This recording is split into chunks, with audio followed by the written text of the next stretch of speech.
Here's how Xbox dominated the Game Awards. Let's discuss. What's up, guys, and welcome back to Xbox Ready, the YouTube channel that is all about Xbox. I'm Ray, and on this channel, we cover Xbox. We talk the latest Xbox news, we talk game reviews, we talk accessories, we do unboxings, all sorts of stuff.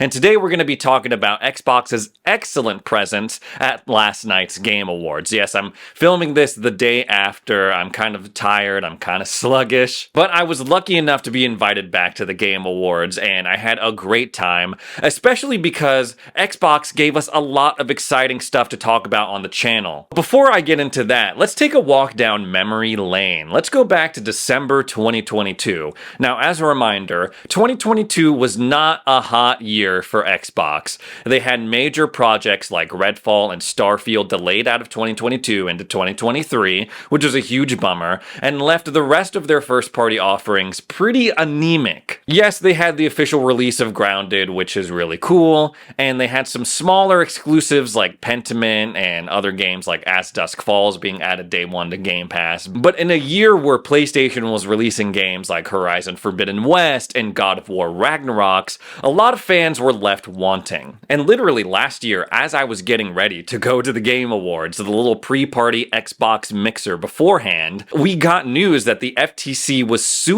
Microsoft in order to stop their bid to acquire Activision Blizzard. So at the party, there was just like this weird dark cloud hanging over the Xbox brand, and at the Game Awards themselves last year, Xbox was pretty much a no-show. The only thing that we saw from Xbox last year was like a Game Pass trailer. Fast forward a year later, and things could not be more different. There were rumors circulating around that Xbox was going to reveal a mid-gen refresh. People were making videos about it. People were tweeting about it. There was rumors going all over the place. And I was like, well, that would be cool. But as I sat down for the show, I was like, there is no way in hell that they are going to reveal a new Xbox at this show. And they didn't. So I feel very validated in that. But even though Xbox didn't give us a new Xbox to talk about, they showed us plenty of stuff to be excited for. Let me start off by saying congratulations to the teams at Turn 10 and Tango Gameworks. Forza Motorsport ended up winning awards for Best Racing Game and also Innovations in Accessibility. And Hi-Fi Rush ended up winning Best Audio Design. It was really cool to see those Xbox first-party games get recognized in that way. Speaking of Xbox first-party games, we got some very exciting reveals and trailers and teasers, starting with Hellblade 2: Senua's Saga. This game is the highly anticipated sequel to Hellblade: Senua's Sacrifice, and I am consistently blown away every time we see something about this game, about how visually gorgeous it looks. It is shaping up to be a graphical feast for the eyes. Now let me clear up any confusion people may have over this trailer, because I see some people on social media saying, oh, we didn't see any gameplay, we didn't see any combat. Yes, we did. All of the combat that you see in this trailer, you would know if you play the first game, is combat that you experience in the game. It just looks like they juiced up the finishing animations, the kill animations, and it looks dope. The first game centered around Senua traveling into Helheim in order to save the soul of her lover. And while I did enjoy that first game, I liked the art direction, I liked the whole angle of, oh, this is what it's like to have psychosis and experience it. I liked the boss fights, I liked the setting, I liked the overall vibe. But there was also a lot of stuff that was just not fun. I gotta say, it just wasn't fun. Like the whole looking into the sky, trying to match up the symbols in order to unlock the next area, that really slowed it down for me. So while I'm optimistic for Hellblade 2, I'm hoping that they focus more on the cool fun stuff and leave behind some of that not so fun stuff in Hellblade 1. Either way, this is shaping up to be a real heavy hitter for Xbox exclusives, and it could potentially be Xbox's first Game of the Year nomination in forever. Games like this typically do really well at award shows, games that have like a deep moving storyline, games that have like awesome art direction, games that have like fancy motion capture technology, third-person action game. So let's see if it can break the curse of the Xbox tax and get critically reviewed very well and score that Game of the Year nomination. We still don't have a firm release date for it, which was like slightly disappointing, like kind of disappointing, but it's still slated for 2024. I'm sure we'll hear more details about it soon, especially if they do another developer developer direct in January. They also revealed the very mysterious, very secretive Xbox exclusive that Xbox Game Studios has been working on with Hideo Kojima. It's called OD. And honestly, guys, I have more questions about this game than I did going into it. Because leading up to it, they were like, oh, it's going to be like Kojima's working on it. It's going to involve the cloud in some way. And then they showed off the trailer last night, which was, I assume, the actors that appear in the game, including Hunter Schafer, doing a very dramatic monologue, being on the verge of tears. And then Kojima came out and said it was going to be, cloud-based, something to do with the cloud, but it's also going to be like a movie, but it's also going to be an immersive experience. It's going to be a game. It's going to be unlike anything we've seen before. And if that wasn't confusing enough, they also brought Jordan Peele onto the stage. And I guess that's not really confusing because we knew he was involved in some way through Kojima's podcast. But then he came on and was like, yeah, it's going to be all those things that Kojima said, but also it's going to be utterly terrifying. It's going to be like shit your pants crazy. He didn't really say that, but that was kind of like the vibe he was going for. I have so many questions, like what is this game going to be? What's it going to look like? How's it going to play? We still don't know, but at least they officially acknowledged it and revealed it to the world. At least we got a title now. I'm looking forward to learning more about this game. I think it's a really exciting project that Xbox has going on for itself right now. Definitely something that we're not seeing on other platforms. It's just that I did not have Xbox collaborating with Hideo Kojima and Jordan Peele on a game this generation on my bingo card. I just didn't. Perhaps one of the biggest reveals of the night also belonged to an Xbox-owned studio.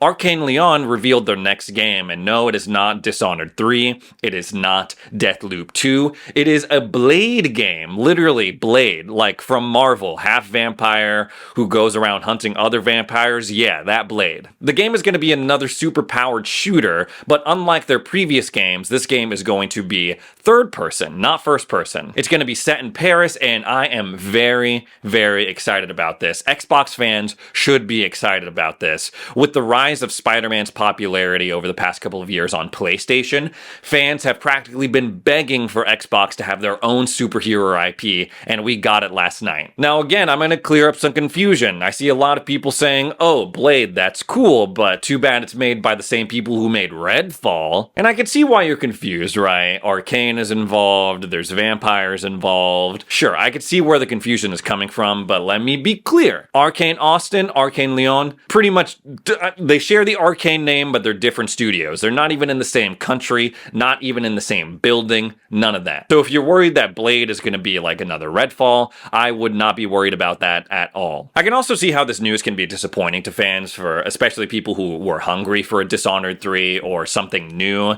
Maybe you're tired of seeing superhero stuff all over the place, tired of seeing it in the movies, on your TV, and video games, and you just wanted something different. But I think this is a really exciting opportunity for Xbox and Bethesda and Xbox fans in general. The one thing is that usually when they reveal a game, they talk about a game, they plaster the Xbox logo over everything. That's what they did for the OD reveal with Kojima and Jordan Peele. They were like, oh, this is an Xbox Game Studios game.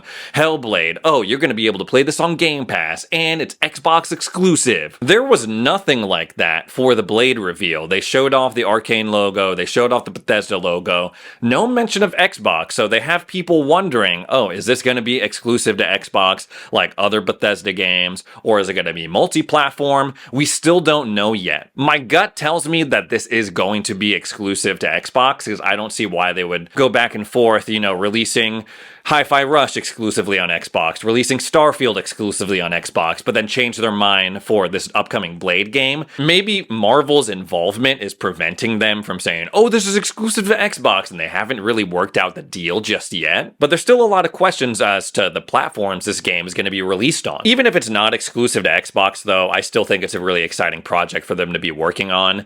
And honestly, they got a lot of exclusives coming out over the next couple of years, so I think they're going to be good. And last but not least fans of RPGs and people who have been waiting for Baldur's Gate 3 to come to Xbox consoles, the time is finally here. After Baldur's Gate 3 pretty much cleaned up at the award show, winning Game of the Year, winning Best Multiplayer, winning Best RPG, Best Performance, they were like, oh yeah, you can go ahead and play this game on Xbox right now. Yes, it is literally available in the Microsoft Store and on your Xbox console. Baldur's Gate 3 personally was my game of the year. I absolutely adore this game, but I understand it's not for everybody, right? Like, not everyone is going to be super into a turn-based D&D RPG situation, especially if you're a fan of more action-oriented games, especially if you went and played Spider-Man, or, you know, you've been playing Call of Duty, or you've been playing Halo. It's probably going to be a little slow-paced for you, but for fans of the RPG genre and fans of fantasy stuff,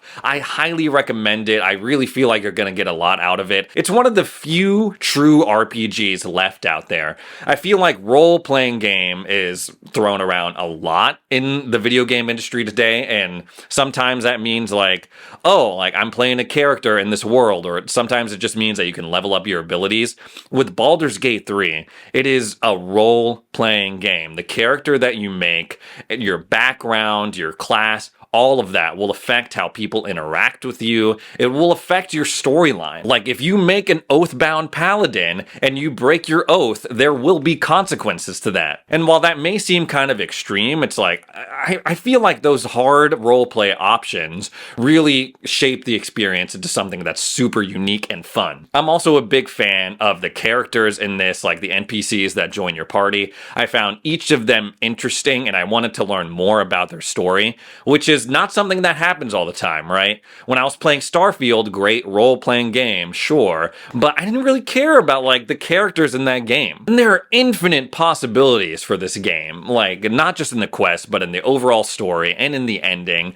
I put 120 hours into my first playthrough, and if I played through it again, I probably would have a totally different experience, and that's not something, again, that you're gonna find in a lot of games. So yes, Baldur's Gate 3 is out officially on Xbox consoles. It is not on Game Pass. A lot of people were saying that it might drop day one on Game Pass as well. No, that ship has sailed, ladies and gentlemen. Xbox had their chance. They passed it up. This is very exciting for fans who've been waiting on the game to come to Xbox, fans of RPGs, like I said, and it's just nice that Xbox can finally put this to rest. There was a lot of drama in bringing this game over to the Xbox platform, which weirdly enough accidentally gave PlayStation this exclusive that they didn't even need to pay for. But now that it's officially on Xbox consoles, we can move on, right? We can just go into 2024, no baggage, no what ifs, no nothing. Outside of the Xbox stuff, though, I gotta say, the show this year, I was like, I don't know, I'm not really feeling it. When it comes to the reveals,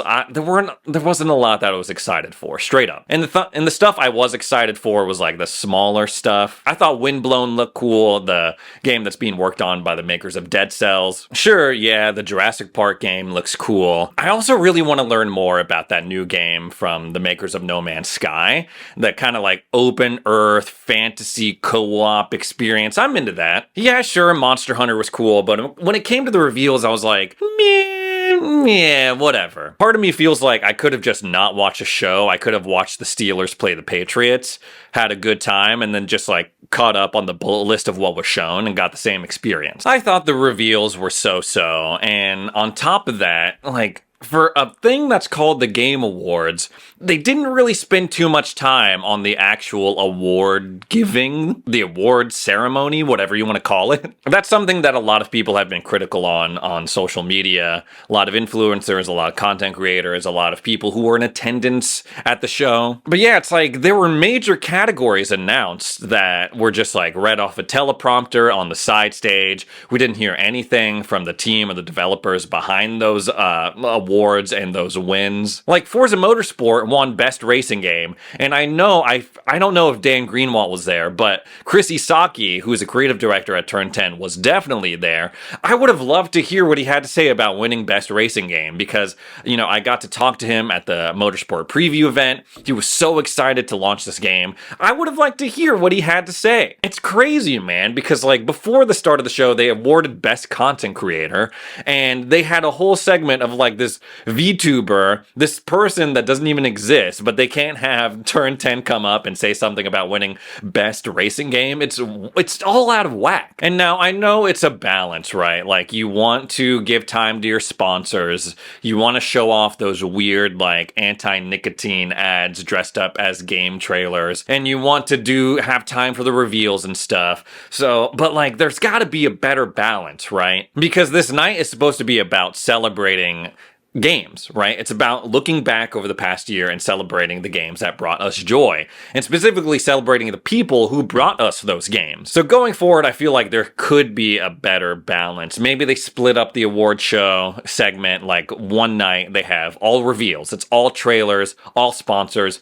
only reveals. Next night they have an actual award ceremony, and people go up, they give their speeches, whatever. And I know that's probably what they were trying to cut down on, because last year they had some very long speeches, like from Christopher Judge. He kind of made a joke out of it this year. I don't know if you've heard, but he was like, my speech last year was longer than the freaking Call of Duty campaign this year. And everyone was like, oh, and then Jeff Keighley was like, oh God, no, Activision is here and the audience, no, I don't want this happening. But yeah, that's my personal take on the actual game awards. But again, I thought it was really cool that Xbox beefed up their presence this year. And you could take it a step further and say that PlayStation's loss is Xbox's gain. I'm talking about Spider-Man 2 going 0 for 7. They didn't win a single award, even though they were nominated for 7. I'm not saying that Spider-Man 2 is a bad game. I beat it, I had fun, but it was a very stacked year. It was very competitive.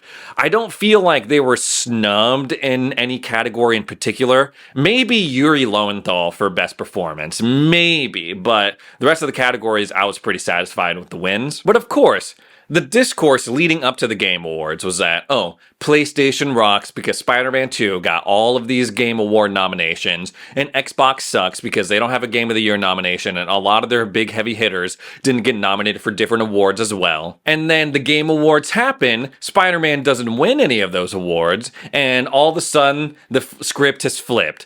All of a sudden, people are saying, oh, Game Awards rigged, Baldur's Gate 3, never even heard of it, that game sucks, that game looks like a mobile game.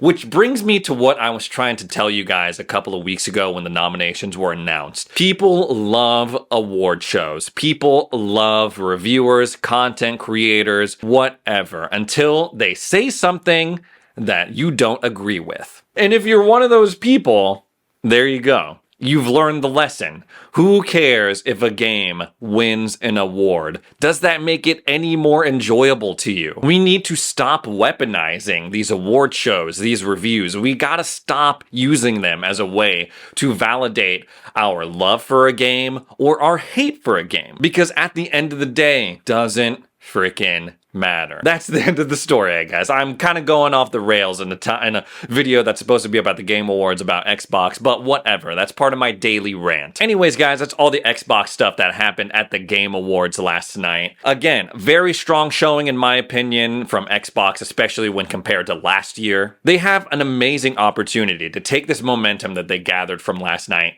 into 2024, especially because Sony first party, PlayStation first party, we don't really know what's going on over there. This is a time for Xbox to capitalize. Let's see if they can do it. But no matter what they do, I'm going to be talking about it on the channel, so I would really appreciate it if you're a fan of Xbox, if you want to keep up to date on everything going on in the Xbox world, if you subscribe to the channel. I'm also on Instagram as well. My personal account is State of Ray, and I also have an Xbox Ready account as well if you want to check that out.